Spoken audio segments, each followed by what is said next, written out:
আসসালামু আলাইকুম। আবারও চলে আসলাম বাঙালির খুব সাধারণ একটি রান্না নিয়ে। আজকে আমার বোনের হাতের লাউ রান্নার রেসিপি আপনাদের সাথে শেয়ার করছি। ওর লাউ রান্নাটা খুব ভালো হয়। চলুন ভিডিওটা সবাই শেয়ার করি।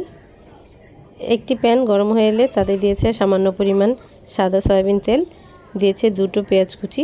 পেঁয়াজ একটু লালচে হয়ে এলে এর মধ্যে দিয়ে দিয়েছে কাতলা মাছের মাথা।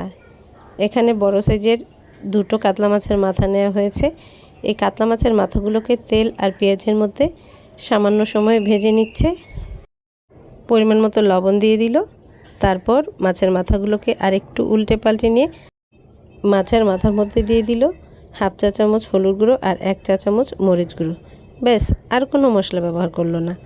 খুব সাধারণ মশলায় আমার বোন লাউটা রান্না করে থাকে। আর যেন মশলাটা পুড়ে না যায় এজন্য দিয়েছে সামান্য পরিমাণ পানি। এই মাথাগুলোকে কিছু সময় ধরে কষিয়ে নিচ্ছে। মাছ কষিয়ে নেওয়ার পর যখন তেলটা উপরে উঠে আসে ঠিক সে সময় দিয়ে দিয়েছে আরও কিছু পরিমাণ পানি।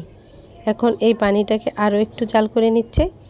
যখন পানিটা ফুটে উঠেছে তখন দিয়েছে আগে থেকে কেটে ধুয়ে রাখা লাউগুলো দিয়ে নেড়েচেড়ে এখন একটি ঢাকনা দিয়ে ঢেকে দিয়েছে।